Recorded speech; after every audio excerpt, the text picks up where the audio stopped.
ખેડા જિલ્લામાં આવેલા ડાકોર ખાતે ફાગણી પૂનમના મેળાને લઈને ભક્તિમય માહોલ સર્જાયો છે। સિંહોંજ નજીક ચિરીપાલ ચેરિટેબલ ટ્રસ્ટ દ્વારા પદયાત્રીઓ માટે 200 મીટર લાંબો વિશાળ સેવા કેમ્પ ઊભો કરવામાં આવ્યો છે, જ્યાં 30,000થી વધુ ભક્તોએ પ્રસાદ, આરામ અને તબીબી સુવિધાઓનો લાભ લીધો છે। આ કેમ્પમાં ગુજરાતી વાનગીઓ સાથે મેક્સિકન રાઈસ, પાસ્તા જેવી આંતરરાષ્ટ્રીય વાનગીઓ પણ પીરસાઈ રહી છે। ગરમીને ધ્યાનમાં રાખીને ફળો, આરામની વ્યવસ્થા, માલિશ સેવા અને મેડિકલ ટીમની સુવિધા પણ ઉપલબ્ધ કરવામાં આવી છે। 200થી વધુ સ્વયંસેવકો દિવસ અને રાત સેવા આપી રહ્યા છે, જેને કારણે યાત્રીઓ માટે આ પદયાત્રા વધુ સુખદ અને યાદગાર બની રહી છે। આમલકી એકાદશીથી યાત્રાધામ ડાકોરમાં પદયાત્રીઓનો ઘસારો શરૂ થઈ જાય છે, કારણ કે ફાગણી ઉત્સવનો જે મેળો છે તેની શરૂઆત આમલકી એકાદશીથી થઈ જાય છે અને તેને લઈને જ જે પદયાત્રી માર્ગ છે ડાકોર તરફ જતો તે ભક્તોથી ઉભરાય છે અને ભક્તોનો ઘસારો જ્યારે પદયાત્રી માર્ગ પર જતો હોય છે ત્યારે જે સેવાકીય કેમ્પ છે તેમાં પણ ભક્તોની સુવિધા માટે અનેક જે છે સગવડો અને સુવિધાઓ ઊભી કરવામાં આવે છે। સતત પદયાત્રીઓ માટે સેવા ઊભી જે કરવામાં આવી રહી છે, ચિરીપાલ ગ્રુપ દ્વારા જે ડાકોર તરફ જે માર્ગ છે ત્યાં મેડિકલ કેમ્પથી લઈને નાસ્તાની, જમવાની સહિતની જે તમામ સુવિધાઓ છે તે પૂરી પાડવામાં આવે છે। આપણે એમની સાથે વાત કરીશું। પહેલા તો આપનું નામ જણાવશો। મારું નામ જયેન્દ્રસિંહ છે। ચિરીપાલ ચેરિટેબલ ટ્રસ્ટ દેવકીનંદન વિશ્રામ ગૃહ ખાતે આ કેમ્પનું આયોજન હું કરું છું। કેટલા વર્ષથી આ કેમ્પનું આયોજન કરવામાં આવે છે અને ભક્તોનો પ્રતિસાદ કેવો મળે છે આપને? અમે છેલ્લા 31 વર્ષથી આ કેમ્પનું આયોજન કરીએ છીએ।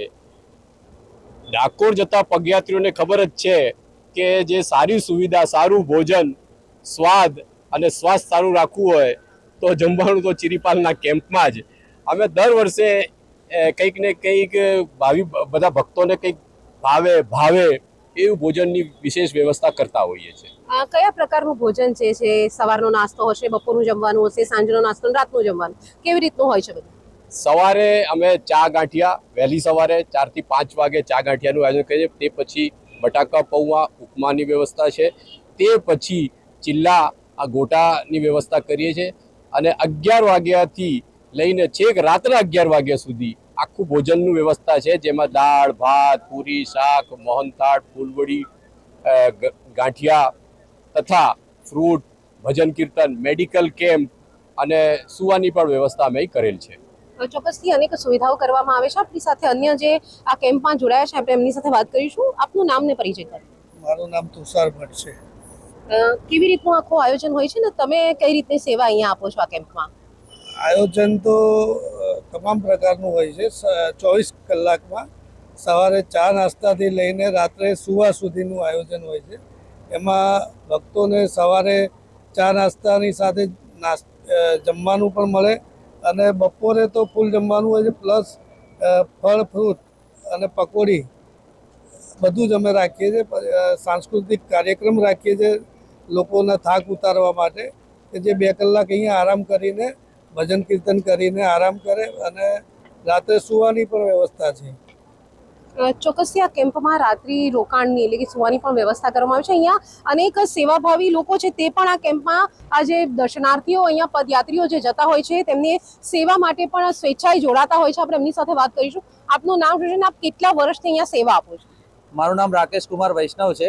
અમને આ ચિરીપાલ કેમ્પ દ્વારા જે પ્રોત્સાહન મળ્યું છે, અમે છેલ્લા 10 વર્ષથી આ કેમ્પમાં બપોરે એક નાની અડધો કલાકની સેવા આપવા અહીંયા ઊભા રહીએ છીએ।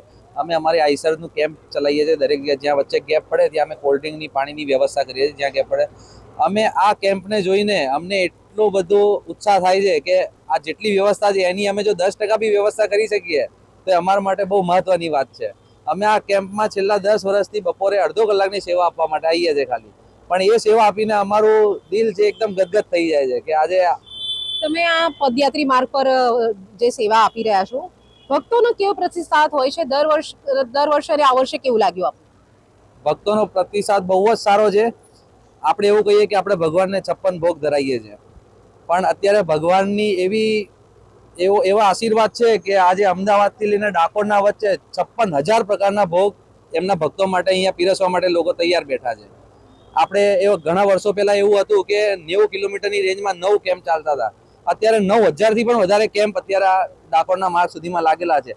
આ દિવસે ને દિવસે વધતા જ જાય છે. લોકોના મનમાં એટલો બધો ઉત્સાહ છે કે આપણે જે બી ભક્તો ચાલતા જાય છે તેમની આપણે હેલ્પ કરીએ ગમે તે રીતે. નાનામાં નાની વસ્તુથી લઈ બેન્ડેજથી મારીને તમે કઈ પણ વસ્તુની જરૂર પડે કોઈ પણ જગ્યાએ તમારે અટકવું ના પડે એવી વ્યવસ્થા કરેલી છે. ચોક્કસથી અત્યારે ગરમીની શરૂઆત થઈ ગઈ છે અને એને લઈને જ જે પદયાત્રીઓ છે, ઘણા પદયાત્રીઓ ખુલ્લા પગે જતા હોય છે અને તેઓને કોઈ પણ પ્રકારની તકલીફ ના પડે તે માટેની પણ વ્યવસ્થા જે છે એ સેવાકીય કેમ્પમાં કરવામાં આવે છે. ભોજનથી લઈને નાસ્તાથી લઈને તેમને મેડિકલની તમામ સુવિધાઓ છે, તેમને રાહત આપવા માટેની જે તમામ સુવિધા છે તે આ કેમ્પોમાં કરવામાં આવે છે. કારણ કે નાના બાળકથી લઈને વયોવૃદ્ધ પણ આ પદયાત્રામાં જોડાય છે. કારણ કે ડાકોરના ઠાકોરના જ્યારે આ દર્શન કરે છે ત્યારે એમની જે ભક્તિનો જે રંગ જે છે એમના મુખ પર જ્યારે જોવા મળે છે ત્યારે એક અલગ જ જે વાતાવરણ છે તે ઊભું થાય છે. હેતાલી શાહ, પ્રદેશ 24 ગુજરાતી, ખેડા.